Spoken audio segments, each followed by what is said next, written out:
Dans cette vidéo, on va voir en profondeur les outputs Terraform, un outil puissant pour récupérer et exploiter des informations clés sur vos ressources déployées.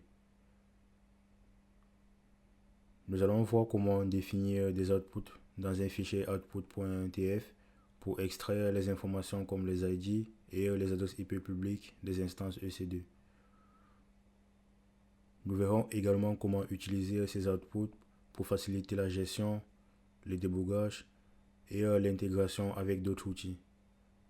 On va structurer nos fichiers Terraform avec un fichier variable.tf, data.tf, local.tf et main.tf pour une configuration claire et modulaire. Lorsqu'on déploie des ressources avec Terraform, il est souvent nécessaire de récupérer des informations spécifiques sur ces ressources, comme les ID ou encore les adresses IP publiques. Sans les outputs, il serait difficile d'accéder à ces informations après le déploiement. Les outputs Terraform nous permettent de définir des informations spécifiques à extraire et à afficher après l'exécution de Terraform Apply. Cela facilite la gestion, le débogage et l'intégration avec d'autres outils. Nous allons organiser notre code en 5 fichiers. Le fichier variable pour définir les variables, le fichier data pour récupérer des informations de façon dynamique depuis AWS, un fichier local pour définir les variables locales réutilisables, un fichier main.tf pour définir les ressources AWS à créer, et enfin notre fichier output pour extraire et afficher des informations sur les ressources créées. Notre fichier variable contient des variables utilisées dans la configuration avec les AMI, les zones de disponibilité et les tags. Ce fichier rend le code flexible et réutilisable. Et notre fichier data utilise des sources de données pour récupérer une AMI spécifique de façon dynamique depuis AWS. Et le fichier local définit une AMI locale par défaut réutilisable dans le code. Notre fichier main définit les ressources AWS à créer en utilisant les variables, les données et valeurs locales pour configurer les ressources. On va se concentrer sur le fichier output.tf. Ce fichier définit les outputs qui seront affichés après l'exécution de Terraform Apply. Output instance AWS1 ID déclare un output nommé instance AWS1 ID. Ensuite, description ajoute une description pour expliquer l'utilité de ces outputs. Value, c'est pour récupérer l'ID de l'instance EC2 nommée instance AWS1. Ensuite, output instance AWS1 public IP déclare un output. Et description, on ajoute une description pour expliquer l'utilité de cet output. Ensuite, value, on récupère l'adresse IP publique de cette instance. Et ensuite, on fait pareil pour créer les 3 autres instances. Et dans ce dernier bloc, on déclare un output nommé AllInstanceID avec une description et value. Là, on récupère les ID de toutes les instances EC2 dans une liste. On va tester pour voir le résultat. On va initialiser Terraform avec Terraform init.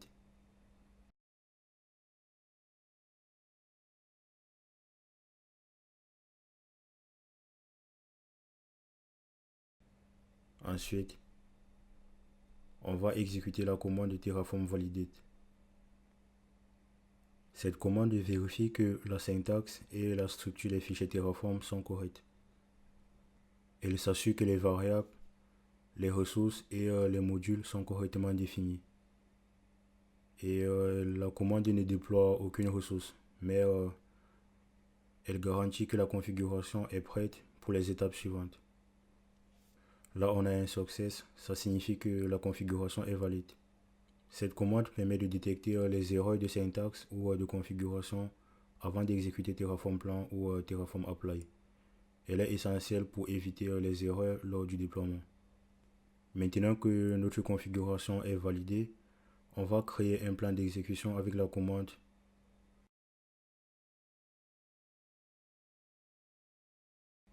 Terraform plan génère un plan d'exécution qui montre ce que Terraform va faire, que ce soit l'ajout, la modification ou la suppression des ressources. Et l'option "-out" avec le nom du plan, c'est pour sauvegarder le plan dans un fichier avec ce nom. Ce fichier peut être utilisé plus tard pour appliquer les changements de manière contrôlée.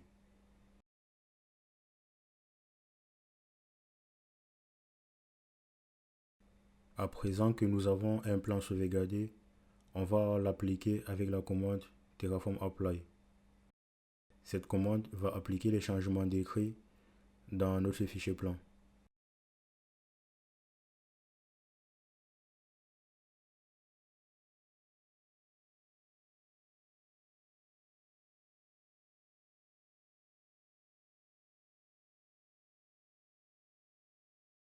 Nous avons bien la liste des ID de nos instances et les noms de toutes nos instances et toutes leurs adresses IP publiques. Ces outputs sont directement liés aux ressources définies dans main.tf et permettent de récupérer des informations clés sur les instances EC2 qui ont été créées. On va maintenant vérifier les instances créées dans la console AWS. EC2,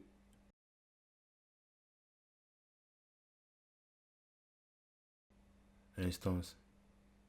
Et là, on voit bien nos 4 instances qui sont en cours d'exécution.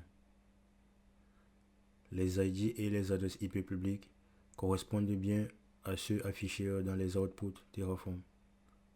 Pour récupérer une information spécifique, on peut utiliser la commande Terraform output. Par exemple, on va récupérer l'adresse IP publique de l'instance 3.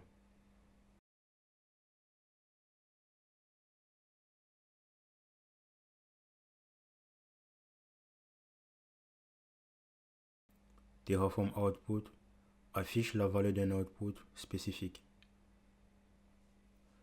Les outputs permettent de récupérer des informations clés sur les ressources déployées. Ils sont utiles pour intégrer Terraform avec d'autres outils, avec des scripts, des pipelines CI/CD et autres, et aussi de faciliter le débogage et la gestion de l'infrastructure. Il permet également de partager des informations entre modules Terraform.